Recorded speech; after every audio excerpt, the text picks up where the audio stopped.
Assalamualaikum warahmatullahi wabarakatuh.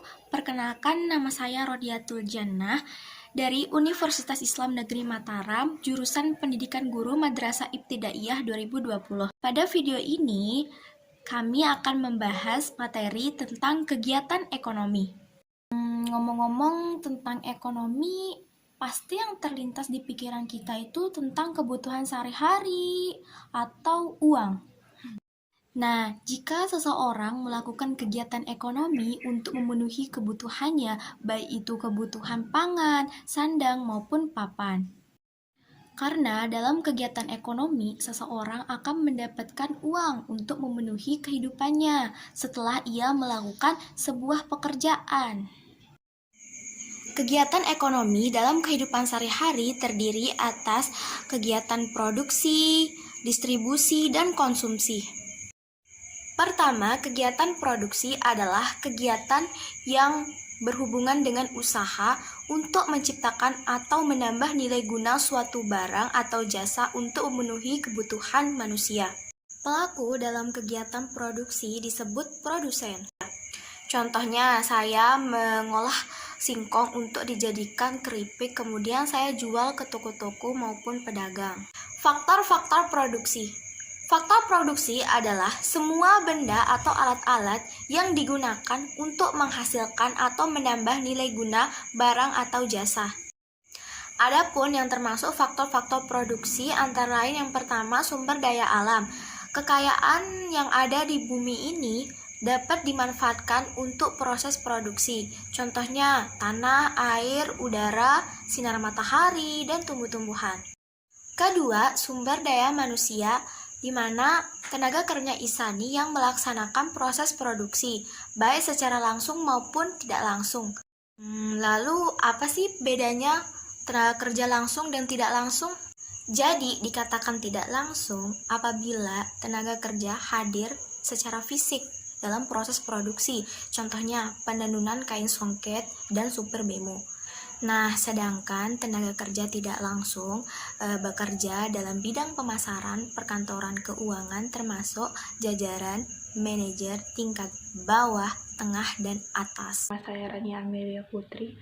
Pernah nggak sih Anda beli jajan atau alat tulis di koperasi sekolah? Pasti pernah dong. Tahu tidak, ternyata koperasi yang selalu Anda kunjungi saat istirahat sekolah merupakan salah satu contoh kegiatan distribusi. Karena koperasi membantu menyalurkan hasil produksi dari produsen alat-alat tulis untuk sampai kepada kita di sekolah. Lalu, apa sih sebenarnya distribusi itu? Distribusi adalah kegiatan ekonomi yang tujuannya menyalurkan barang hasil produksi dari produsen ke konsumen. Kegiatan distribusi meliputi perdagangan, pengangkutan, penyimpanan, dan seterusnya, sehingga barang atau jasa tersebut sampai pada konsumen. Dengan kata lain, distribusi merupakan kegiatan ekonomi yang menghubungkan antara kegiatan produksi dan konsumsi. Seseorang yang melakukan kegiatan distribusi disebut sebagai distributor. Dalam pelaksanaannya, kegiatan distribusi dibagi menjadi dua macam, yakni langsung dan tidak langsung. Saluran distribusi langsung merupakan proses penyaluran barang dari produsen yang dilakukan langsung ke konsumen tanpa ada perantara. Sedangkan distribusi tidak langsung merupakan proses penyaluran barang dari produsen ke konsumen melalui suatu lembaga seperti agen. C. Konsumsi. 1. Pengertian konsumsi. Konsumsi adalah kegiatan mengambil manfaat dari suatu barang atau jasa untuk memenuhi kebutuhan hidup manusia. 2. Manfaat dan fungsi dari konsumsi. 1. Untuk memenuhi kebutuhan manusia. Dengan melakukan kegiatan konsumsi, kita akan memenuhi kebutuhan manusia. 2. Memberikan kesenangan pada manusia. Perasaan puas yang segera manusia peroleh setiap kali ia mengonsumsi barang atau jasa yang ia butuhkan. 3. Indikator untuk mengukur tingkat sosial dari seorang manusia. Dengan melakukan kegiatan konsumsi, kita dapat mengetahui tingkat sosial dari seseorang.